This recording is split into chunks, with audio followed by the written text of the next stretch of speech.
And good morning, everybody. It is Wonderful Wednesday with Adam Cox.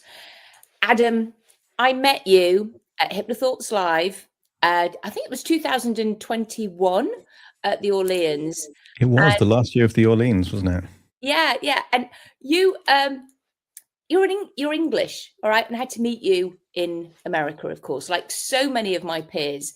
However, you are a leading magnet in the podcasting world. We know that. And you also have this most wonderful voice. So please, Adam, tell us about you, how you got into hypnosis and what you like about HypnoThoughts Live. Yes, there's several parts to that. About me, so part of the reason why I got into hypnosis was severe anxiety as a teenager. I became a recluse at the age of 19. I only left my apartment to get food at a 24-hour supermarket. I was suicidal. And the irony was that I was doing a psychology degree. And the one benefit that degree had for me, it wasn't the classes, because I wasn't attending any classes. There was a 24-hour library. So for me, with really, really severe social anxiety, I could go to the library with the objective of fixing myself. So I looked at all the different kind of therapeutic modalities, and what worked for me is a combination of hypnosis and NLP. So I always tell my clients that I was my first client because I wanted to fix myself. Wow. And I was really, I don't know where it came from, but there was this element that I kind of knew that if I went to a doctor and described what I was going through, would have been put on antidepressants or SRIs, beta blockers. And I didn't want to be medicated because I knew that at some level I was causing this. It was what I was believing, what I was focusing on. And that was my first kind of journey into it. I had a little taste of it before because I read a book by Ormond McGill when I was about 12 or 13 years old. So I was doing, the kind of magnetic fingers and hands being kind of locked together and all this kind of stuff. And that was just information. And in England, around my teens, Paul McKenna was very, very popular on TV, had a primetime TV show about stage hypnosis. So I was fascinated and interested, but therapeutically, I only got into it as an attempt to fix myself. That was the goal. I did nothing with it for many, many years apart from being interested, but I created a PR agency when I was 23 years old. I still have that PR agency now. It was in my mid-30s when I discovered something called Ikigai, this Japanese concept of kind of purpose and being. If you've got an Ikigai book there, amazing. And of the 4 circles of the Venn diagram in my PR agency, I was good at it. I was getting paid for it. The world needed it, but I wasn't passionate about it. And I asked myself the question, what is it that I naturally think about, even if there's no money involved? It's just out of pure joy or curiosity. And it was psychology. It was hypnosis. So the very next day I signed up for a hypnosis course, and they said the rest is history. But it was kind of like, because I had a background in business, me getting hypnotherapeutic qualifications meant that I could get the clients, I could kind of raise my profile. Second part of your question was about HypnoThoughts, and I think I applied to HypnoThoughts the year before Old Orleans, and I'd missed the deadline, and Scott was like, "You've missed it, but look, apply next year." And I was very grateful to be given an opportunity to do my first talk at the Old Orleans was about movie metaphors, and I take a lot of inspiration from movies. In fact, Nested Loops, that we're going to be talking about in a bit, actually the inspiration for that came from the movie Inception. And I met you, and I met lots of other people there at HypnoThoughts, and I was just struck by how friendly it is. I had this idea that there would be a lot of kind of egos and a lot of pretentiousness, and I was pleasantly surprised that there wasn't that.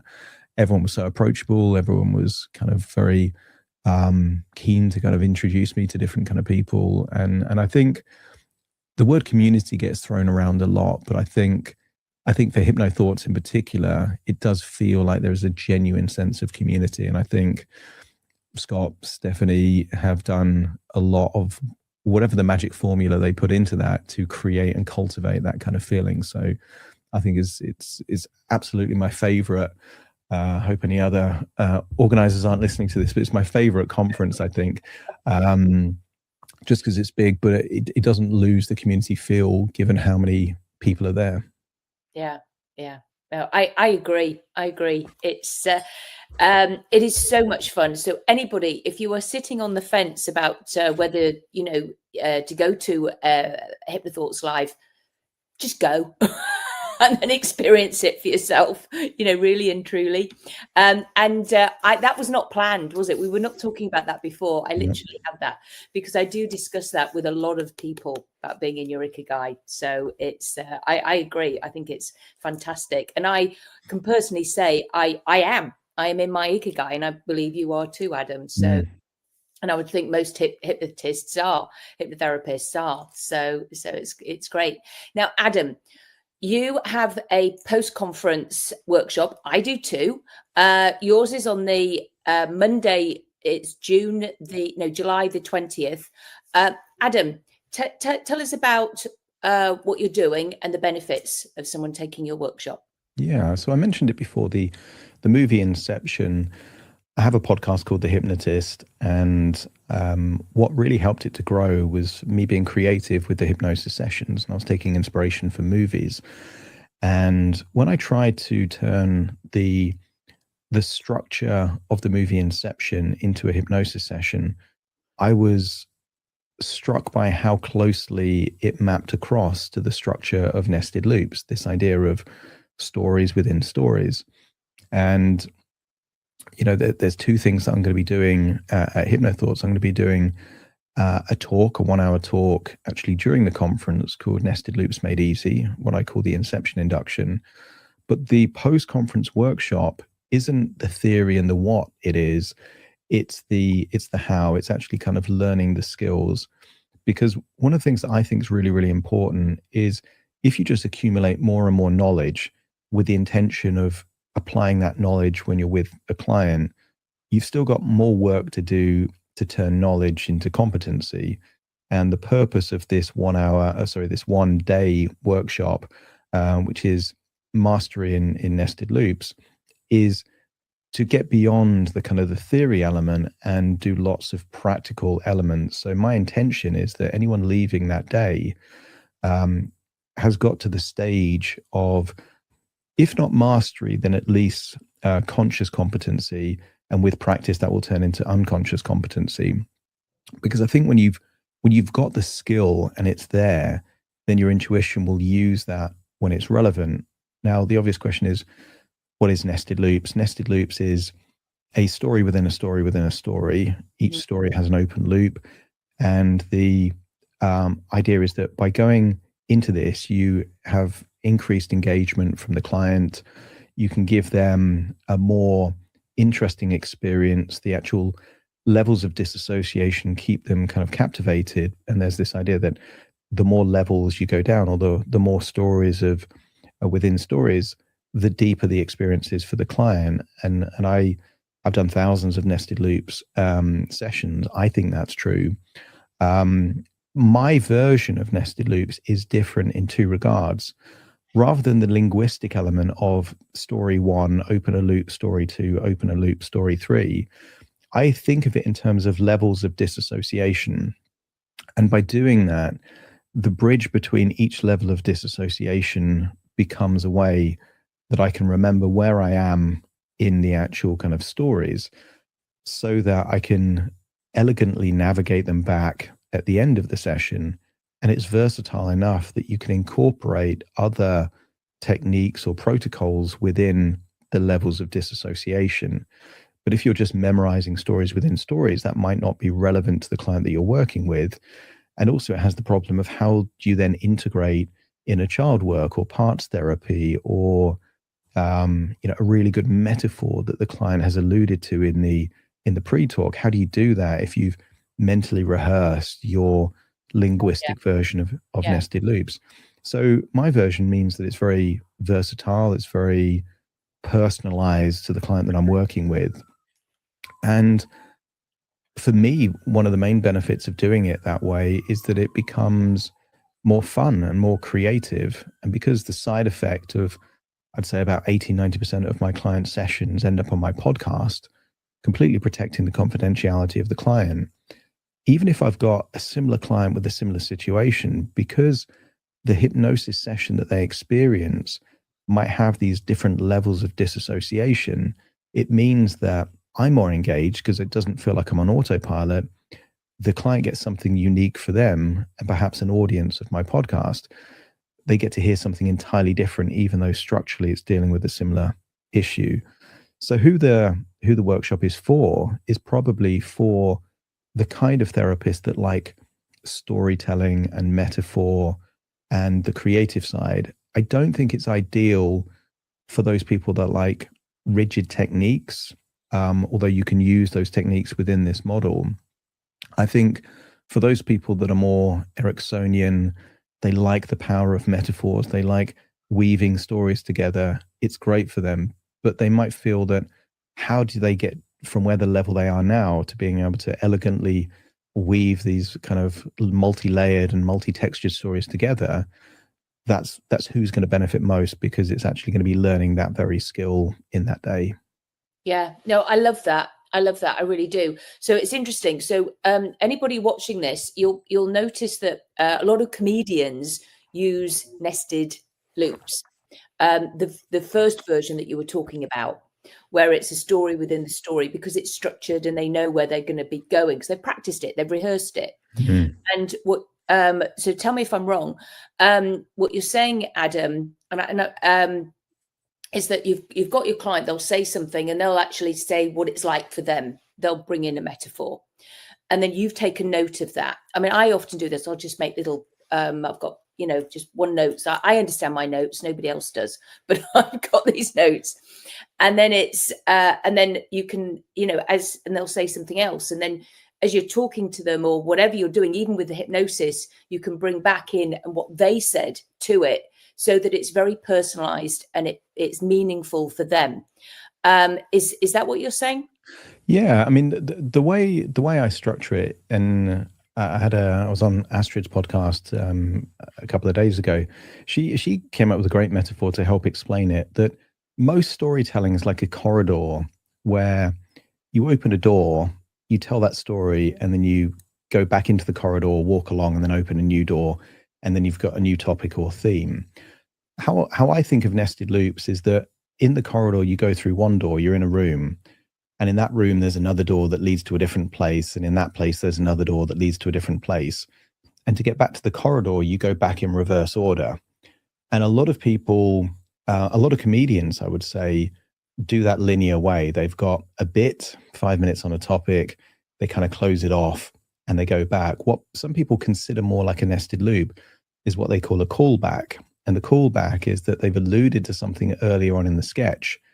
And then when they refer back to it, it kind of feels like, oh, wow, that's clever, because they opened a loop earlier on in their performance, and then they close that loop, or they evolve that loop later on. So that would be a callback. So it does have some structural overlap. And you see that sometimes in movies. You also see it in conversations. Like, some people will have a conversation where they have one topic and then it naturally evolves into something else. But you do get some people where they can't finish a story and they go on a tangent and they digress into a different area. And you're left wondering, what's the end of that first story?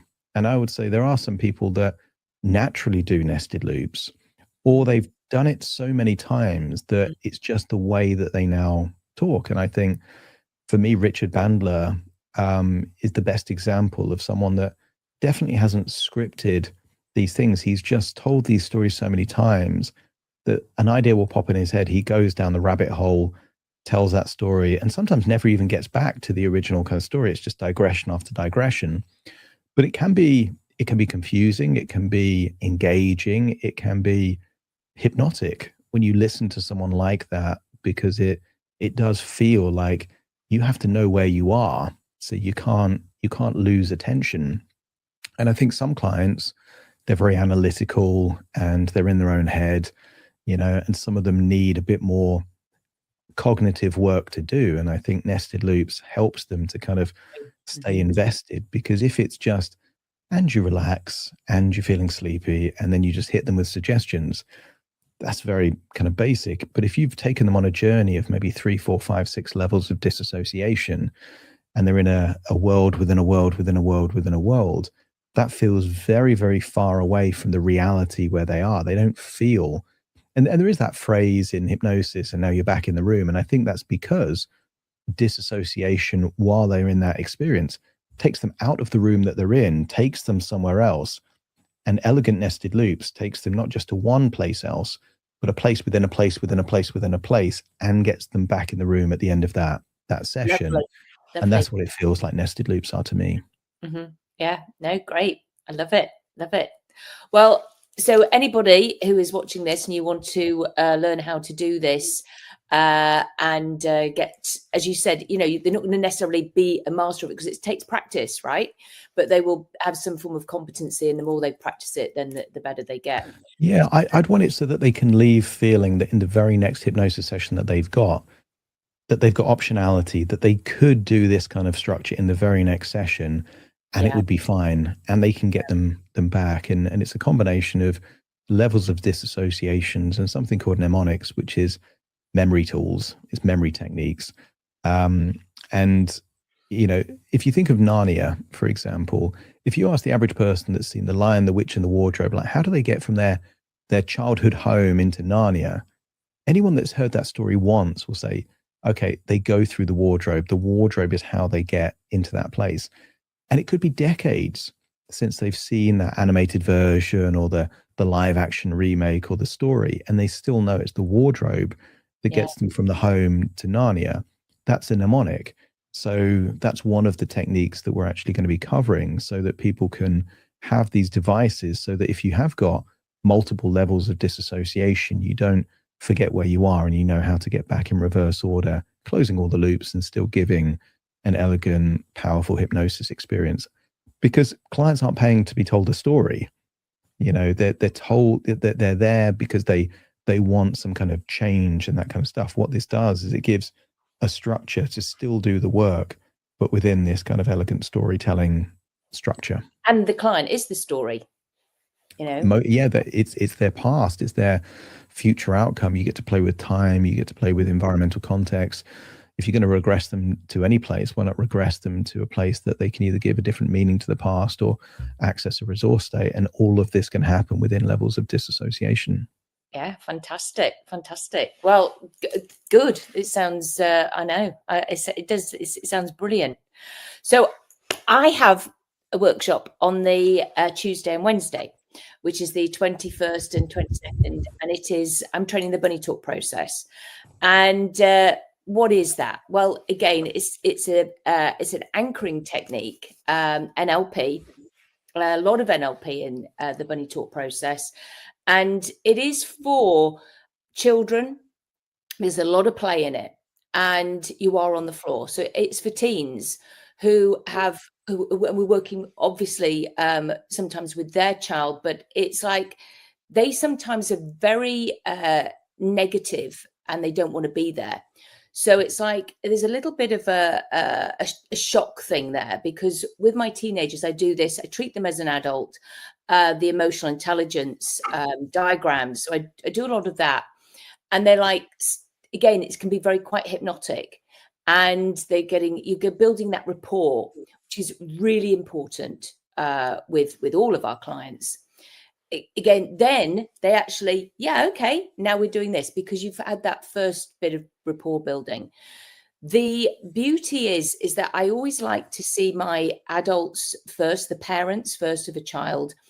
And that's the great benefit of this, because sometimes once the parents are on board, and I do it in a very clever way, that they take the responsibility of actually the environment that they create for their child.